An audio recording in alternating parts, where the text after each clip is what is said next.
Once, in a quiet coastal village, there was a place known only as the Sea of Forgotten Letters. It was an ocean unlike any other, vast and deep, its waters filled with letters written but never sent. These letters drifted in the waves, carried by the tides, sometimes floating up to the shore, sometimes sinking into the depths, where they would remain forever unread. The villagers had known about the Sea of Forgotten Letters for generations, but no one really understood how it came to be. It was said that the sea was born from the thoughts and emotions of those who had unfinished business, unspoken words, unresolved feelings, and dreams left unpursued. People from far and wide would visit the beach, sit at the water's edge, and throw their unsent letters into the ocean, hoping that somehow, the sea would carry their words to where they needed to go. One afternoon, a young woman named Mira came to the shore, her heart heavy with regret. Mira stood at the edge of the beach, the cool waves lapping at her feet, the setting sun casting a golden hue on the water. In her hand, she clutched an old, weathered envelope, its edges crinkled, the seal intact. The Sea of Forgotten Letters stretched before her, a mysterious expanse where unspoken words were said to drift, lost forever. She hesitated. The sea, calm yet endless, seemed to mirror her heart, filled with regret. Her brother. She hadn't spoken to him in years. The letter in her hand was a confession of sorts, full of apologies, longing, and words she never dared to say. I should have said something sooner. But it's too late now, she whispered to herself. Mira gazed at the ocean, torn.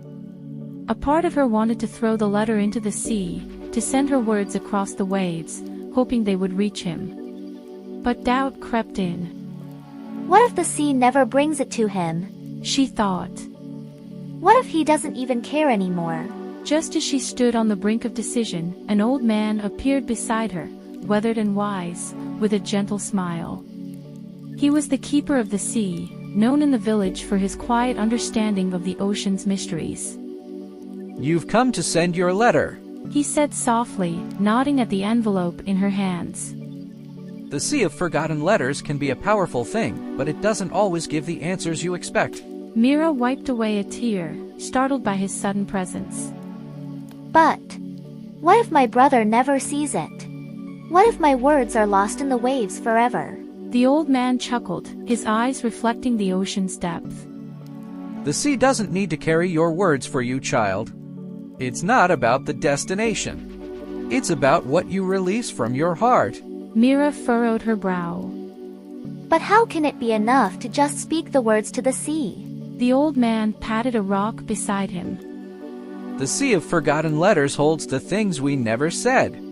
But they're not lost, child.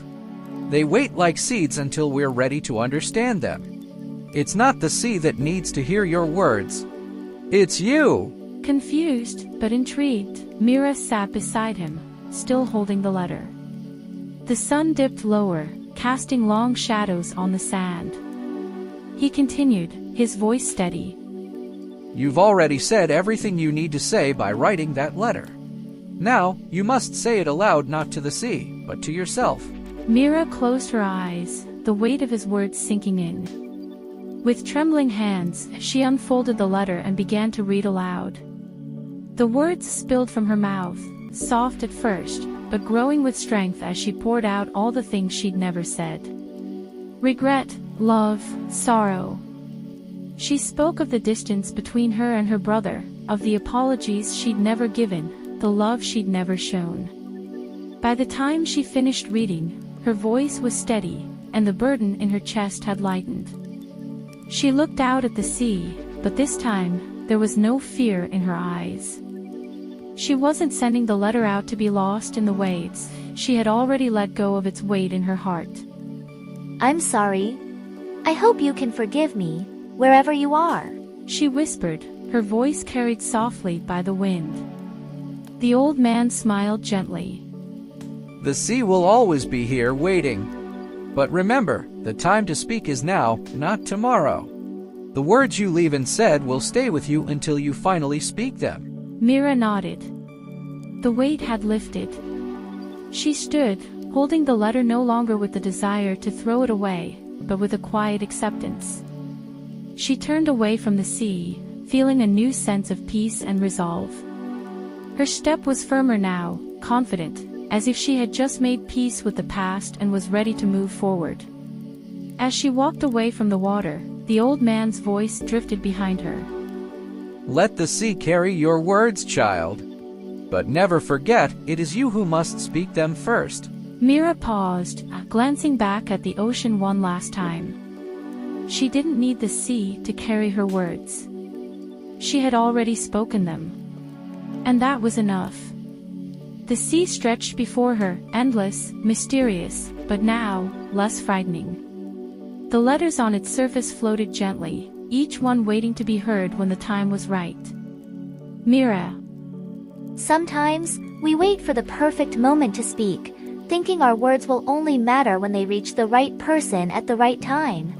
But maybe the most important thing is that we speak them no matter what and let the sea carry the rest. Moral of the story: unspoken words can weigh heavily on our hearts, but once we find the courage to speak them, we free ourselves from the past and open the path to healing.